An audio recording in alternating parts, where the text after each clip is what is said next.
Hello and welcome to Gardening with Ben's award-winning podcast, as voted by Grow Your Own magazine and by my followers and listeners. So if you're new to the podcast, make sure you click that subscribe button to stay up to date with all our podcasts, listen back to all our previous episodes, sit back, grab a brew and let's enjoy today's episode. Hello everyone and welcome back to Gardening with Ben. We're back here for another podcast, another gardening podcast. I hope you're all well. Well, today it's Saturday and the sun is shining. It's certainly starting to feel like spring now, and spring is just one day away, and then we can officially start sowing all those seeds, getting everything ready and get growing in the gardens again. And it's gone quite fast this winter, to be honest. I've got to admit that it's not been a bad winter whatsoever, but we'll talk about spring in tomorrow's episode because it's not spring yet. We're still in winter.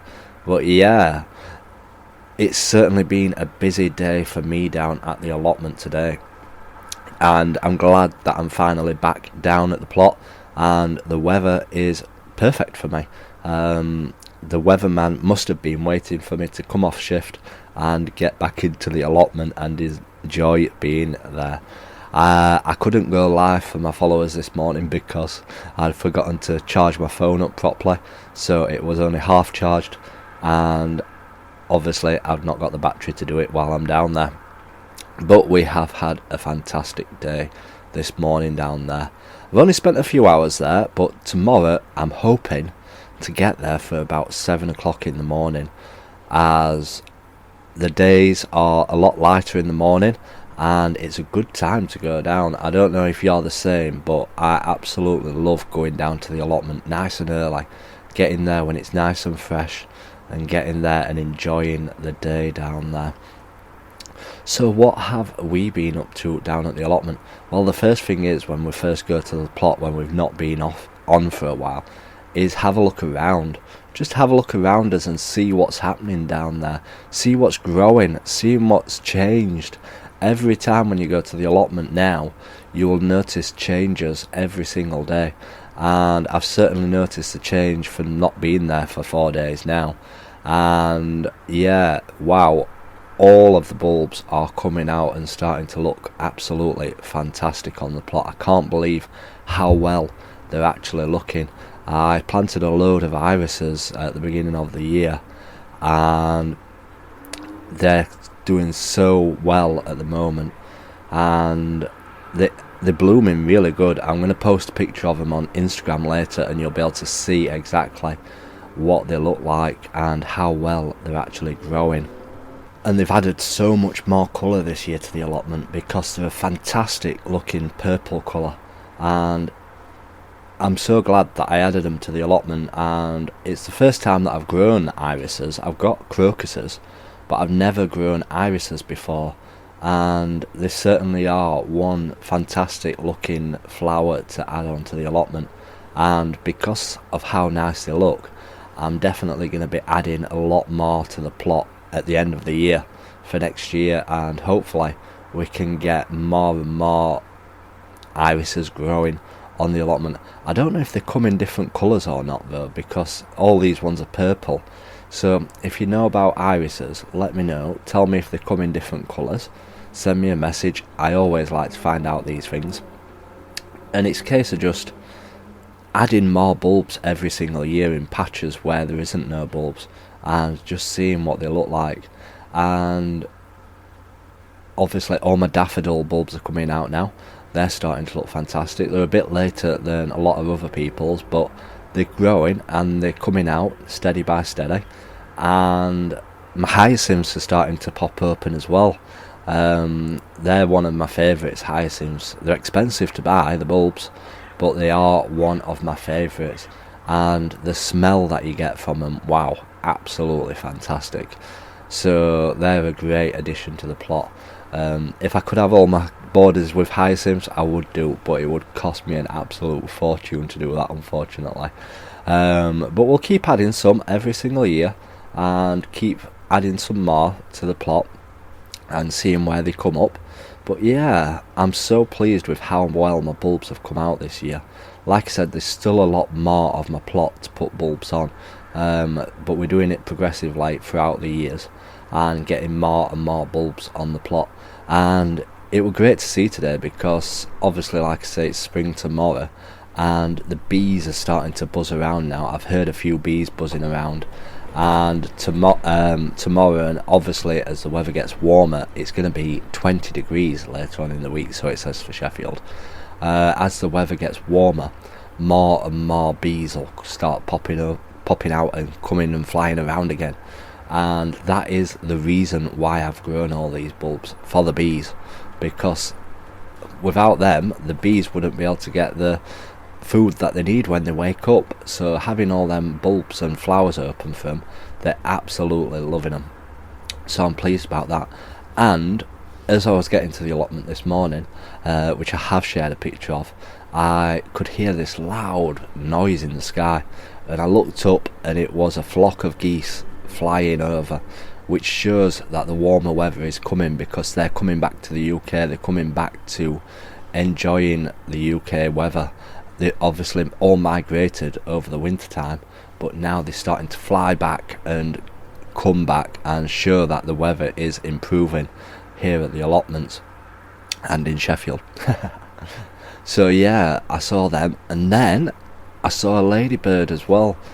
So everything's starting to wake up and come out and start its year off really well.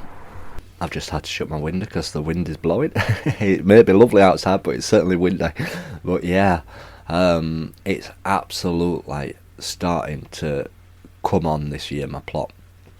And like I said, as I look around, things are changing day on day. Like, I've been working some of my plot today, and bits that I've not seen before, and it's great to see that all the climbing roses that I planted last year, they are starting to grow again, and they were only planted last year, so hopefully they'll have taken root now and they'll start growing really well. So we just need to look after them and get them growing good to cover my arches and to start taking hold and start blooming in the summer. I really can't wait to see them, as I'm wanting more flowers on the plot that are there every single year. And obviously climbing roses will be, they'll just keep coming back year on year and better every single year. As long as you look after them, they'll keep coming back and doing fantastic. So it was great to see them. And then I've obviously built a pond as well down at the plot, so I had a look at that, and thankfully all the water was still in it. I did find the pond, I acquired it, so I was in two minds whether it'd be split or broken and whether it'd be no good, but the water has stayed in it. So we just need to get some frog spawn now to put in the pond and hopefully get some froggies on the plot, because the frogs will eat all the slugs up. So having a pond will encourage the frogs to come onto the plot and eat all the slugs. Over the next few months as well, I'm going to start encouraging more and more birds onto my plot. Not pigeons, hopefully, just more smaller birds like the robins, the blue tits, the green tits, the wagtails and stuff like that. So I'm going to be starting to get bird food put out soon for the plot to feed the birds, because obviously again, getting the birds on the plot will encourage them to eat the slugs, and that is one way of a natural defence of keeping the slugs down. Obviously you can use beer traps and stuff like that, as obviously stay away from the slug pellets as they can harm other animals. But yeah, we're going to be encouraging a lot more wildlife to the plot, and obviously that's what I'm doing with the bees and the butterflies at the moment, trying to get them onto the plot. But next up is the frogs and the birds, and then maybe we're looking to trying to get hedgehogs onto the plot. So I've got to research about hedgehogs next and how to attract them into the garden and how I can do that. So maybe eventually I'll get up a wildlife camera to keep an eye on what's actually happening on my plot. Maybe I don't want to see what's happening on my plot, but I would love to see what wildlife comes onto my plot at night and yeah, there must be plenty of it around there because it's quite open, so hopefully we do get some good pictures. So yeah, we've been doing that, and today on the plot I have been so busy as it's been decent weather, so it's been encouraging me to get on and crack on. And my mum and dad bought me some orange raspberries, the ones that have been on my list for so long. I've finally got some on my plot, so I've got them in the ground. They're called All Gold. I've heard of them before, they're a common brand, so hopefully they are a decent raspberry, but I've never tasted the orange yellow raspberries before. Do they taste the same as normal raspberries, or do they taste different? Well, let me know. Tell me if you grow them yourself. It's always good to find tips out of other people.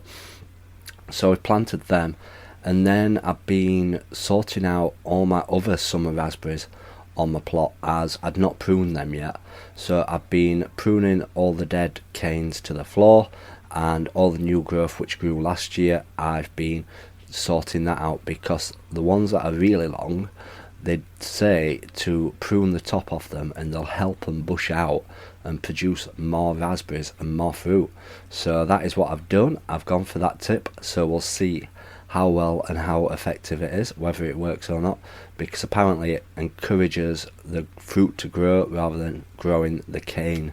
So we'll see if it works. If it works, try it yourself and see if you get some more fruit from them, because they were too long anyway. They were really tall, some of them, but we have given them a good prune and they're all nice and decent height now, so hopefully we'll get some fantastic summer raspberries. So we've been sorting them out, but obviously being raspberries, they grow worse than weeds, and they come up here, there and everywhere once you've got them planted. So I've been digging some of those up, and I've been planting them in my new fruit garden area down the side of my fencing, because I'm wanting to grow fruit down there. Obviously it's a good area to grow fruit down the side of your plot, especially raspberries, because then you and your neighbour can both benefit from them, as they'll pop up all down the sides of your allotments and you'll all get fruit. So we've been doing that, and we've now done all that edging, so I'm pleased that I've managed to get enough raspberry canes to actually get a full row of raspberries down the side. And it'll just be a case of keeping them watered during this hot weather, because it's going to be warm all week, so I need to keep them watered so that they do take root. Hence one of the reasons why they say it's best to plant your fruit in the winter, because it rains a lot and it takes root a lot better and easier. So we've been getting all them in, and yeah, everything's coming along. And I've been looking at my blueberries today and my gooseberries, what I've recently planted. They're all starting to get leaves on them, so it's a good sign. It shows that they're growing and showing that they're actually alive, which is always a benefit. So we've done that, and then I'm going to be adding to my shopping cart some tomato feed and some ericaceous feed, because that's what I've been reading up on. It says to water your blueberries with ericaceous feed and to water your gooseberries with tomato feed to get bigger and better crops. So that is what I'm going to do. So I'm going to add them to my Amazon cart. I've also got an Amazon wish list. If anybody checks it out on Instagram, feel free. But yeah, I've got stuff on my wish list that I'm hoping to get eventually, and I just keep taking stuff off as I get them.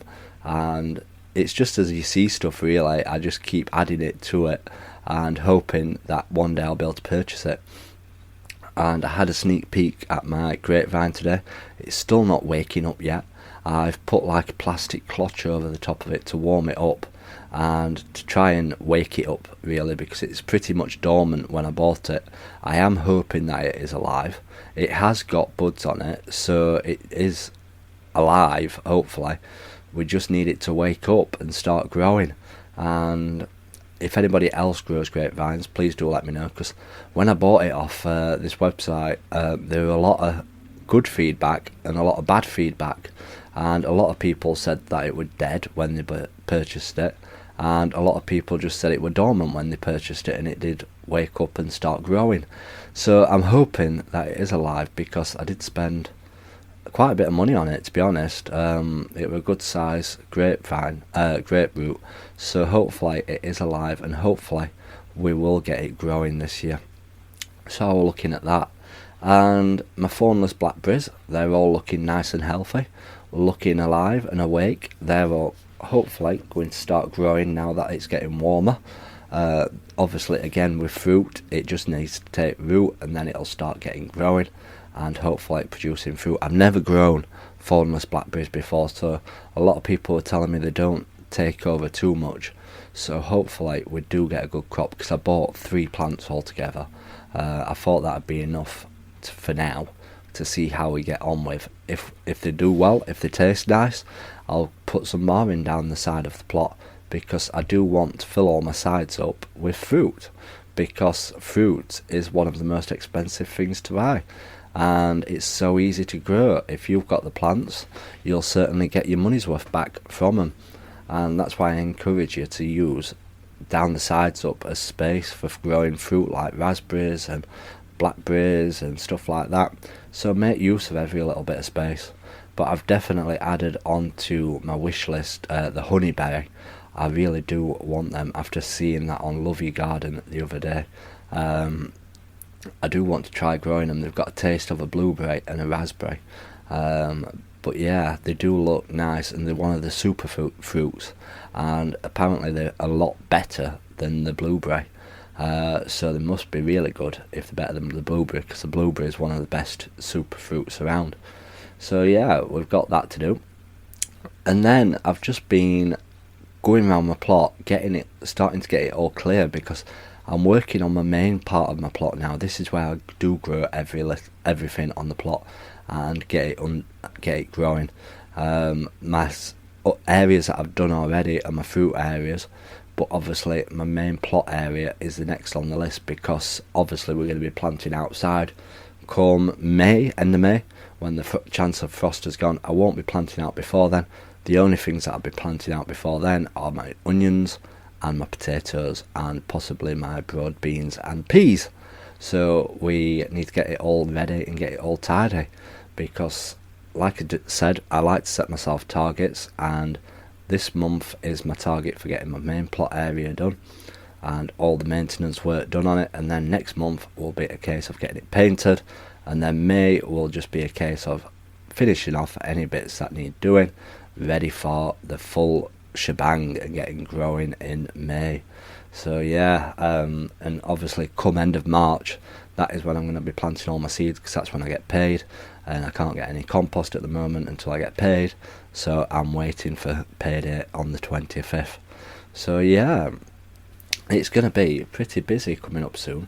And obviously if you have got money and you've got some compost, this week's going to be a good week for sowing seeds, as the weather will be fantastic, and seeds obviously need the heat to germinate, and if it's going to be 20 degrees outside, it's going to be a hell of a lot warmer in the greenhouse.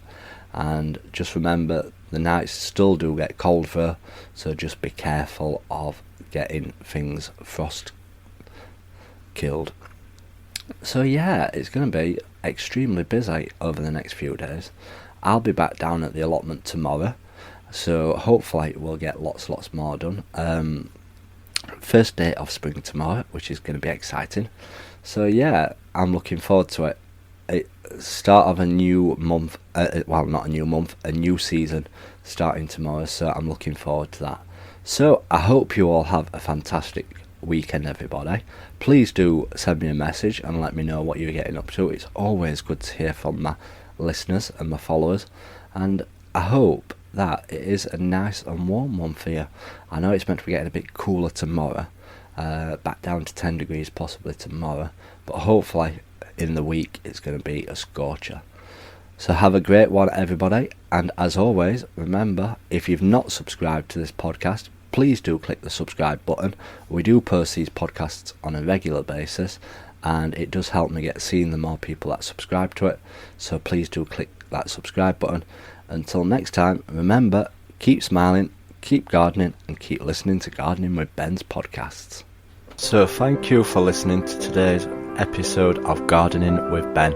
We hope that you've enjoyed this episode, Remember to do click that subscribe button to stay up to date with all our podcasts. Feel free to share them on your Instagram stories so that it spreads the word about my podcast and we get lots more listeners. Feel free to check out my social media sites, Facebook and Instagram as well, Gardening with Ben, and also my YouTube channel to stay up to date with all my handy videos, how-to videos, and sharing my tips and advice. And feel free to check the link as well in the description for my Gardening with Ben t-shirts. Lots of funny gardening design t-shirts in there for you to purchase at great prices too. So thanks again, and as always, remember, keep smiling and keep gardening.